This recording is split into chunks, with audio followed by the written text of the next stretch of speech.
nuevamente a nuestro canal A Gran Voz. Vamos a continuar con los estudios de Daniel.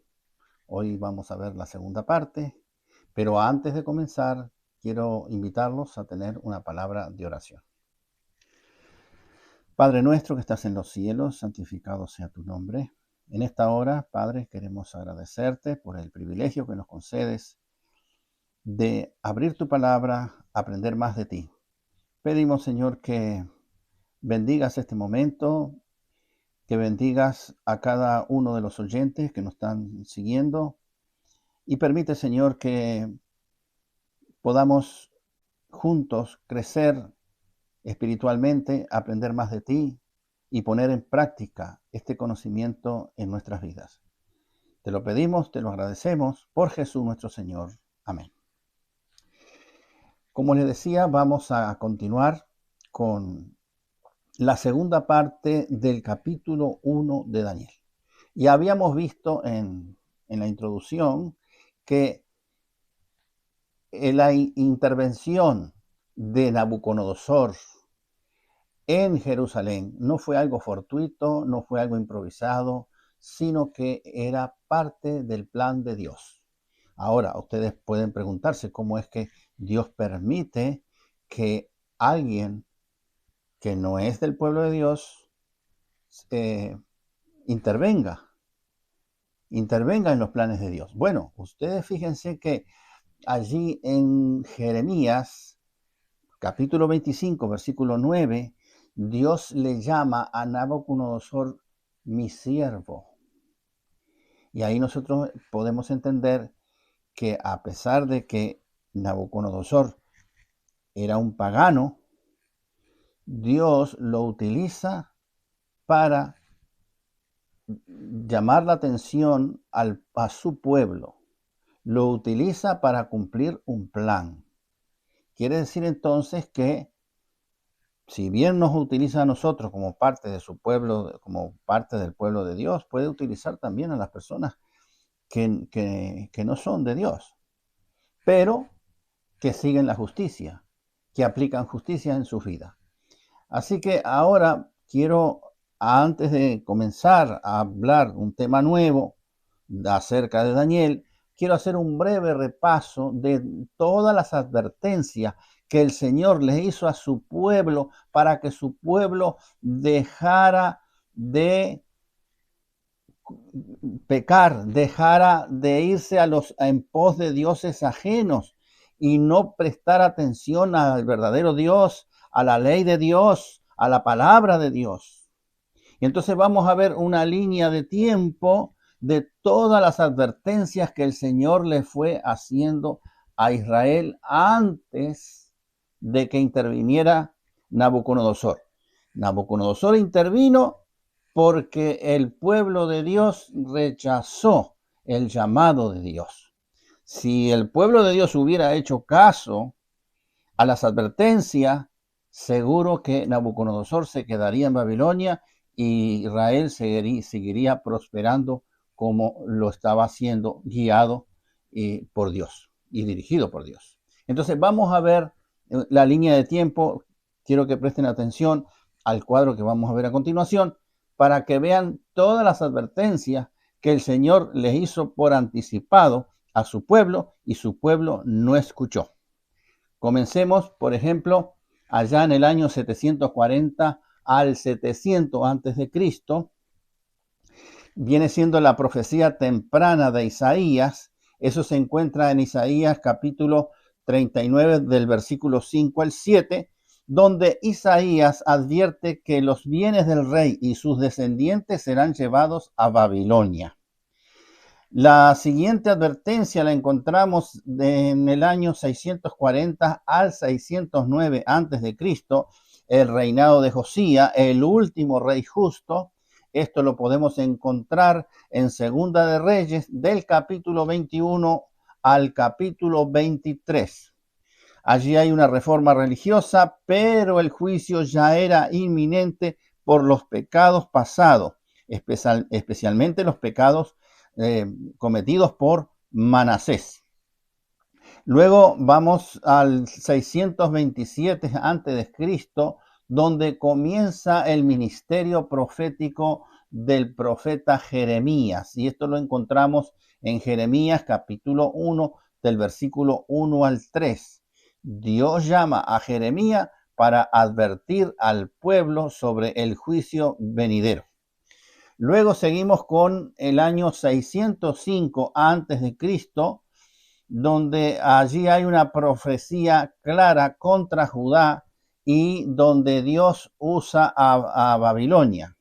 Esto lo encontramos en Jeremías capítulo 25 del versículo 8 al 11.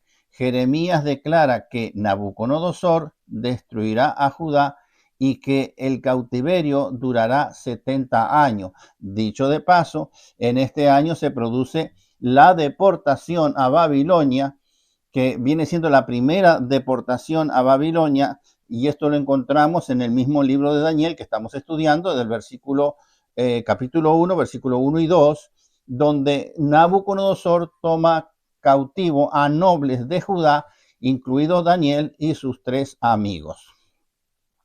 Sigue el 597 a.C., donde se produce la segunda deportación, y esto lo encontramos en Segunda de Reyes, capítulo 24, del versículo 10 al 17, donde Joaquín y miles son llevados cautivos, entre ellos el profeta Ezequiel. Es decir, el rey Joaquín y miles son llevados cautivos, y el profeta Ezequiel también fue allí. En el año 593 a.C., Ezequiel profetiza desde el exilio, es decir, ya Ezequiel en Babilonia, capítulo 21 de Ezequiel, anuncia que Babilonia vendrá con espada a destruir a Jerusalén. ¿Cuándo se produce esto? En el 586 a.C., donde se produce la destrucción de Jerusalén, del templo y el muro. Esto lo encontramos en Segunda de Reyes, capítulo 25, y en Jeremías, capítulo 39. Nabucodonosor destruye la ciudad y el templo y comienza el cautiverio total. Del año 586 al 539 a.C., el exilio en Babilonia, Jeremías capítulo 29, versículo 10. Dios promete restauración después de los 70 años en cautiverio en Babilonia, porque había una profecía que decía que la deportación, el cautiverio, no iba a durar para siempre, sino que iban a durar 70 años, y allí está la profecía de Jeremías, capítulo 29, versículo 10. Finalmente, en el 539 a.C., Ciro de Persia conquista a Babilonia.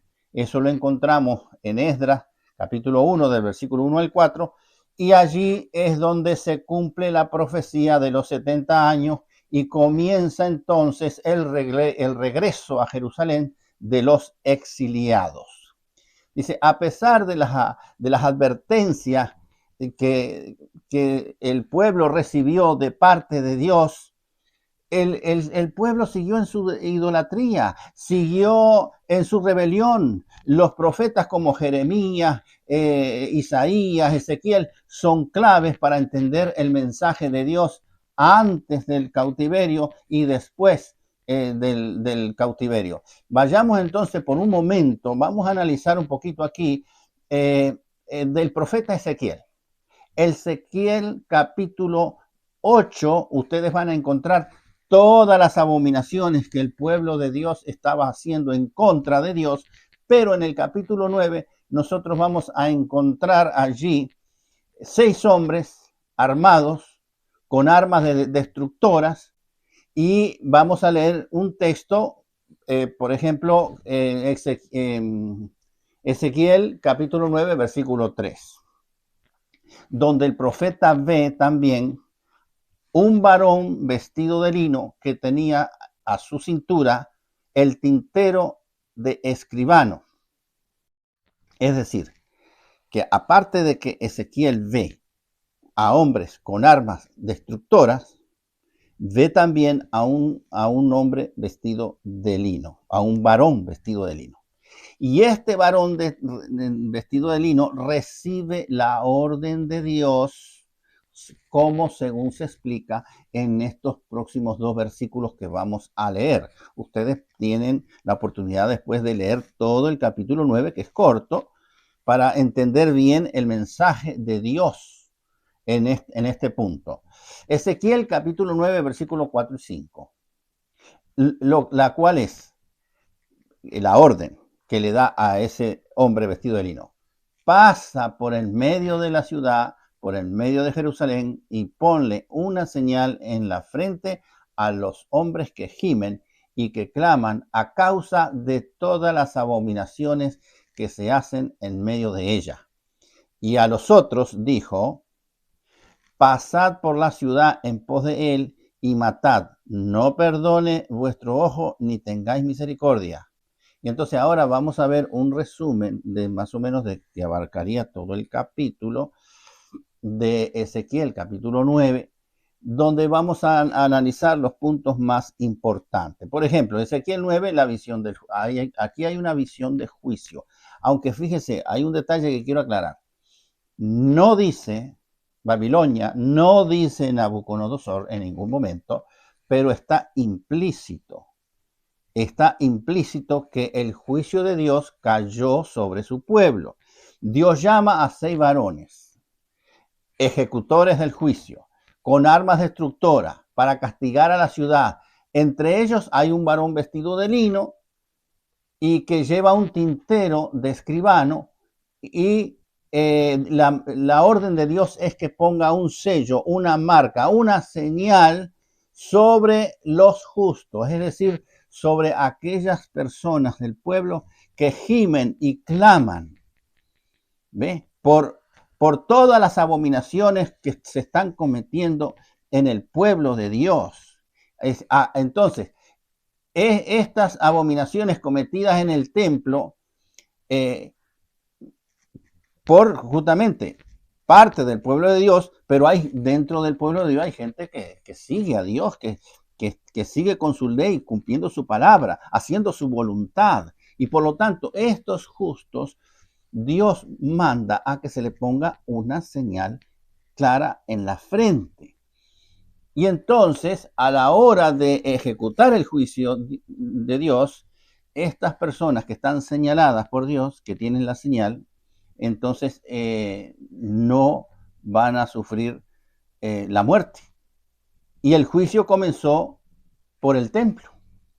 Ezequiel observa con horror la matanza y clama por misericordia. Entonces, la relación con Babilonia. Como dije, esta es una visión simbólica, pero representa la realidad espiritual detrás del juicio físico que vendría a través de Babilonia. La ciudad había sido llenada a la medida completamente de pecado, de transgresión completa contra Dios, idolatría, injusticia, corrupción en el templo, y Dios decide purificarla. Y la manera que utiliza, bueno, es aplicando uno de sus juicios. Y aunque Babilonia no se menciona, como lo dije, es el instrumento humano que Dios usa para su juicio, para aplicar el juicio divino. La corrupción que había en Jerusalén justificó su caída. Había idolatría, había violencia, profanación del templo, y Dios muestra que el juicio es espiritual antes que físico. El sello en la frente. Bueno, el sello en la frente, o la señal en la frente, sello y señal es sinónimo, que Dios le coloca a los justos, a los que claman y gimen por las abominaciones que se hacen en Israel. Recuerda la señal que Dios mandó a los israelitas cuando estaban esclavizados en Egipto, y iba a caer la 10ª plaga sobre Egipto, y Dios mandó a poner una señal de sangre, la señal del cordero, en el dintel de la puerta y en los postes de las casas. Y entonces cuando el ángel de la muerte descendió y veía esa señal en las puertas, no entraba a ese hogar para matar al primogénito. Así que ahí nos recuerda esa señal. Y también nos recuerda que en el último tiempo, en Apocalipsis capítulo 7, los primeros 4 versículos, allí tenemos también un sello, una señal del quinto ángel, que antes de que se aplique el juicio final a la última generación, entonces el ángel, ese quinto ángel, tiene que traer un sello también, y en cierta manera Ezequiel 9, que ya se cumplió, aparentemente se une al cumplimiento en el futuro con lo que dice Apocalipsis capítulo 7. Y entonces la matanza comienza ¿por dónde? ¿Por dónde comienza el juicio? Comienza por el templo, por la casa de Dios. Y ahí tenemos un versículo en Primera de Pedro, capítulo 4, versículo 17, que dice lo siguiente: porque es tiempo de que el juicio comience por la casa de Dios. Así que esto se conecta entonces correctamente con la profanación del templo por medio de los líderes del pueblo de Dios, por los ancianos, por los sacerdotes, y eso fue lo que justificó la destrucción de la ciudad, el muro y el templo allá en el año 586 antes de Cristo. Así que ahí tenemos un cumplimiento histórico y hay una conexión implícita con Babilonia. Aunque este pasaje no se menciona Babilonia, que ya lo mencioné, pero simbólicamente describe un juicio divino que se estaba ejecutando o que estaba próximo a ejecutarse. El instrumento visible que nosotros hemos estado analizando en este juicio fue precisamente la invasión de Babilonia que destruyó la ciudad. Así que Ezequiel estaba profetizando desde el exilio, ya cautivo en Babilonia, y estaba explicando a los exiliados en el juicio que aún había, o sea, que lo que Babilonia había hecho antes todavía no había terminado, todavía faltaba una parte, y la parte era ya la destrucción total de la ciudad, la destrucción del templo, la destrucción del muro. Así que Nabucodonosor invade y destruye Jerusalén en el año 586 a.C., y donde el templo fue quemado, los muros fueron derribados, y el exilio a Babilonia se intensifica, tal como Dios lo reveló a Ezequiel y a Jeremías.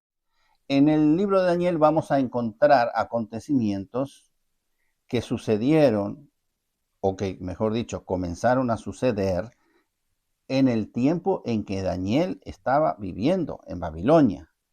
Pero también vamos a ver que hay acontecimientos, y sobre todo la parte profética, es para los últimos días.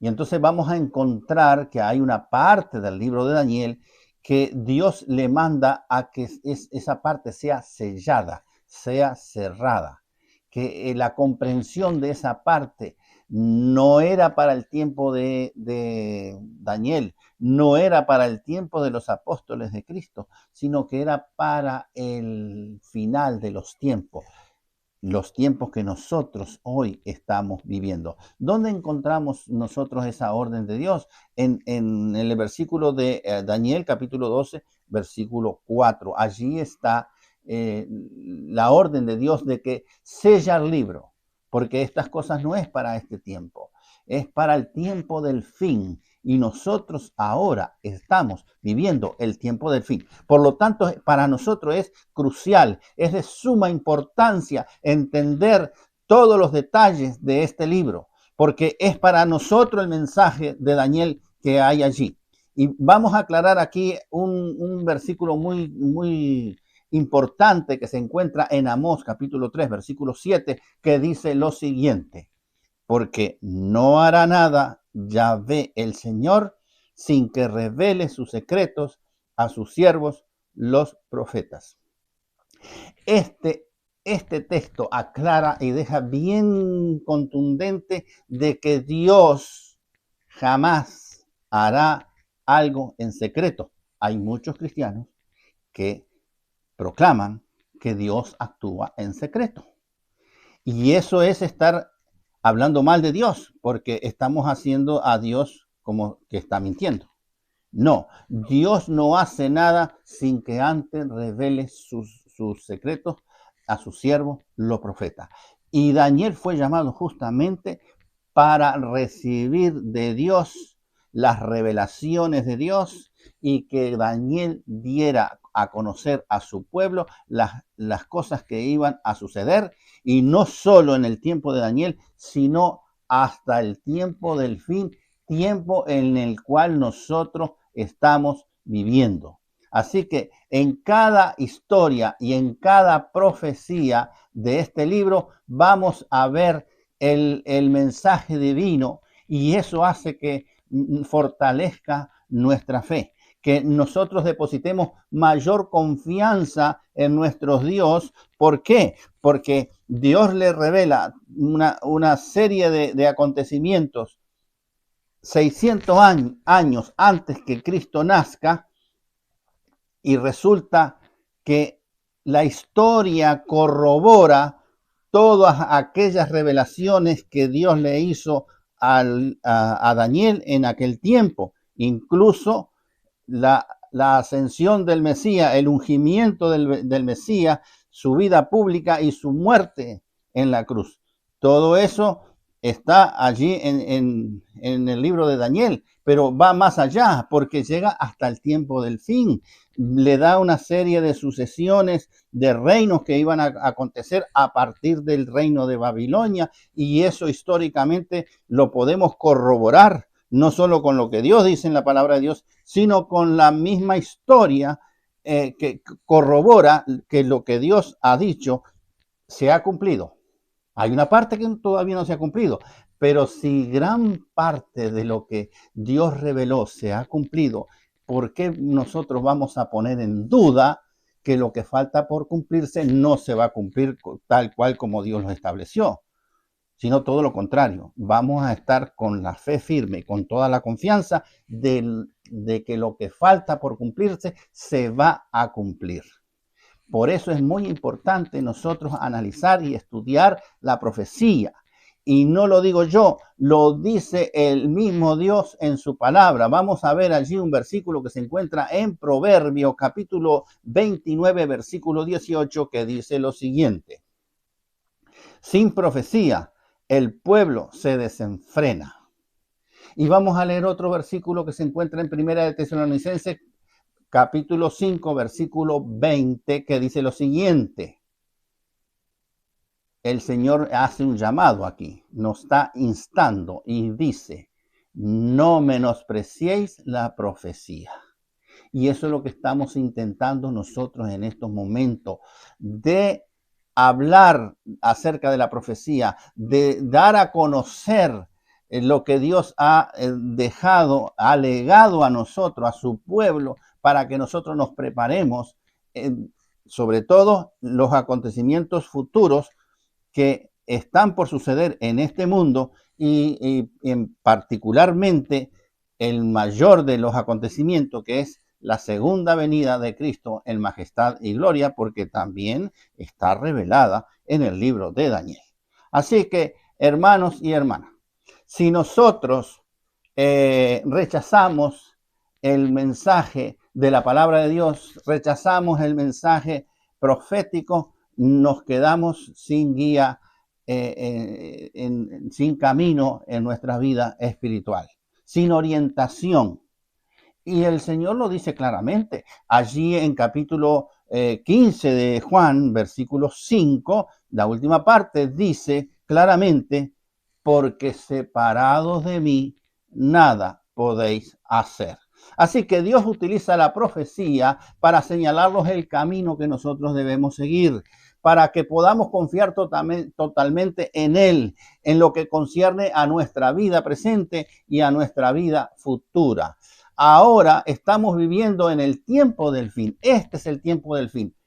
Y en cuanto a las profecías de Daniel, ahora pueden ser mejor entendidas, porque Dios la había revelado justamente para que se abriera ese sello que fue sellada para el tiempo de Daniel, se abriera en este tiempo. Y entonces, en este tiempo, la profecía de Daniel es mejor entendida.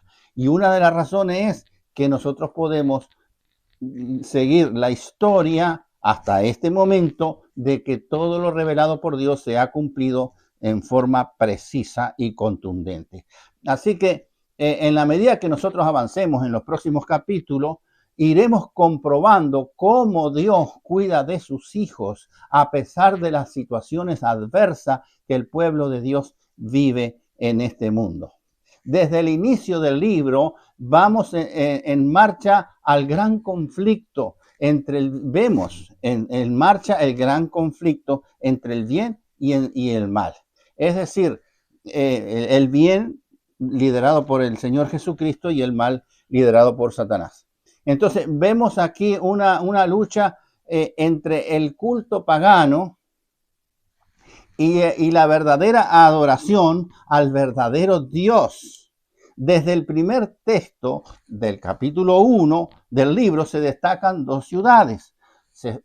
Aparece la ciudad de Jerusalén como la capital del pueblo de Dios, el lugar de adoración, y encontramos a Babilonia, la capital de la idolatría, ciudad que representa la sede del poder que se opone a Dios. De hecho, ahora en el tiempo del fin, en el cual nosotros estamos viviendo, donde podemos ver con mayor claridad esta intensa lucha entre la luz y las tinieblas, entre la verdad y el error. El cautiverio babilónico es una prueba de que el Señor controla todo este mundo, controla la historia del hombre y controla cada una de nuestras vidas. Y Él dirige a su pueblo a pesar de todas las vicisitudes, conflictos y problemas que puedas padecer cada uno individualmente o como pueblo de Dios. Era intención de Dios de que los judíos fuesen esclavizados por los babilónicos para que abrieran los ojos a fin de que pudieran ver las consecuencias de su rebelión y de su pecado. El propósito del Señor era transformar espiritualmente a su pueblo, al pueblo presente y al pueblo futuro. Es decir, de un pueblo duro de cerviz, inclinado a pecar contra Dios, a la idolatría y a las abominaciones, Dios quería que fuera un pueblo dócil, un pueblo obediente, a fin de que Dios lo conduciera a un mejor estilo de vida. Vamos entonces ahora a continuar leyendo el libro de Daniel, porque hemos leído el versículo 1 y 2. Ahora vamos a leer el versículo capítulo 1 del versículo 3 al 7, que dice lo siguiente. Y dijo el rey a Aspenaz, jefe de los eunucos, que trajese de los hijos de Israel, del linaje real de los príncipes, muchachos en quienes no hubiese tacha alguna, de buen parecer, enseñados en toda sabiduría, sabios en ciencia y de buen entendimiento, e idóneos para estar en el palacio del rey, y que les enseñase las letras y la lengua de los caldeos, y les señaló el rey ración para cada día de la provisión de la comida del rey, y del vino que él bebía, y que los criase 3 años para que al fin de ellos se presentasen delante del rey. Entre estos estaban Daniel, Ananías, Misael y Azarías, de los hijos de Judá. A esto el jefe de los eunucos puso nombre y puso a Daniel Belsasar, a Ananías Sadrach, a Misael Mesac y Azaría a Abed-Nego. Así que muchos de los jóvenes pertenecían a la nobleza, a la familia real de Israel, sin defecto físico, de buen parecer, instruidos y bien educados, y entre ellos estaban Daniel y sus 3 amigos. Y ellos fueron llevados cautivos junto a miles a Babilonia, en la primera deportación, que tuvo lugar, como habíamos visto, en el 605 a.C. Era política del gobierno de Nabucodonosor que todos estos jóvenes fueran adoctrinados para que asimilaran la cultura de Babilonia. El propósito que buscaba era que, estando bien entrenados y transformados en eunucos, sirvieran en los palacios del rey durante el resto de su vida. El método de integración que estaba utilizando el sistema de Babilonia era que estos jóvenes se incorporaran a la vida y a las costumbres de Babilonia, y empezando cambiándoles el nombre, enseñándoles el idioma de los caldeos, enseñándoles las ciencias y las artes ocultistas que se practicaban en Babilonia, y darle la mejor alimentación del imperio, nada más y nada menos que de los manjares de la mesa del rey. Pero veamos ahora un cuadro interesante. ¿Qué significa este cambio de nombre? Para que nosotros podamos entender la intención que tenía el sistema babilónico. Vamos a ver Daniel. Daniel significa Dios es mi juez. Pero el nuevo nombre que se le puso es Beltsasar, donde el significado dice protege su vida, oh Bel. Está relacionado con la divinidad babilónica. Ananías. Yahvé es misericordioso, o Dios ha sido clemente. Se le cambió por el nombre de Sadrach, y eso significa Sadrach, comandante de Aku, y Aku es un dios lunar. Misael, quien como Dios significa en hebreo. Ahora en Babilonia se le puso el nombre de Mesac, y Mesac significa quien es como Aku. O sea, básicamente lo mismo, pero con el mismo significado del nombre, pero con una divinidad pagana. Azarías, en hebreo es Yahweh ha ayudado, o el Señor es mi ayuda. Y en Babilonia se le puso Abed-Nego, que significa siervo de Nego o Nebo, Dios del conocimiento. Así que nótese que estos jóvenes fueron condenados a ser amputados físicamente y a realizar una tarea de servidumbre al rey por el resto de su vida. No fueron encarcelados, no fueron muertos, pero fueron condenados y confinados a hacer toda la vida una misma tarea. El cambio de nombre buscaba en ello que su identidad hebrea fuera borrada para siempre, y a la vez una forma de exaltar a los dioses paganos de Babilonia, de rendirles homenajes a los dioses de Babilonia. Sin embargo, como vamos a ver en los versículos siguientes y en los capítulos siguientes, en la medida que avancemos en el estudio del libro de Daniel, estos jóvenes permanecieron siempre fieles al verdadero Dios. Y esto tiene que ser para nosotros una lección muy importante. Nos debe enseñar que muchas veces en el mundo en el que nosotros vivimos, recuérdese que en la oración de Jesucristo al Padre dice que sus discípulos están en el mundo, pero no son del mundo. Lo mismo pasa con nosotros. Estamos en el mundo, pero no somos de este mundo. Pero el mundo hace presión. Y a veces nosotros nos rodeamos de algún grupo, ya sea un grupo de trabajo, ya sea el mismo grupo familiar puede ser, e incluso grupos de amigos, grupo de estudio hacen presión para que nosotros dejemos de adorar al verdadero Dios, dejemos de buscar a Cristo, dejemos de estudiar la palabra de Dios, dejemos de ser cristianos para llevarnos a un sistema pagano, para estar en armonía con el paganismo, con el mundo, con lo que el mundo quiere. Y aquí nosotros, con los jóvenes a Daniel y sus 3 amigos, nos dan una tremenda lección, que aunque las circunstancias cambiaron, aunque estaban bajo presión, aunque ellos no podían decidir, no tenían plena libertad, ellos siguieron fieles al Dios verdadero. Y eso es una tremenda lección para nosotros, para que nosotros, en cualquier circunstancia que nos encontremos, en cualquier lugar del planeta Tierra que nos encontremos, por más presión que recibamos, ya sea de grupo, de familia, de amigo, de trabajo, debemos permanecer fieles a Cristo Jesús. Tenemos que estar seguros en quién creemos, en quién adoramos y por qué nosotros nos estamos preparando para ser trasladados. Todo eso nosotros tenemos que estar firmemente seguros de a quién nosotros le rendimos adoración. Así que Dios nos bendiga y que Dios nos ayude a permanecer siempre firme a pesar de las circunstancias adversas que nos toca vivir a nosotros. Quedan cordialmente invitados para continuar analizando el capítulo 1 del libro de Daniel. Que Dios nos bendiga.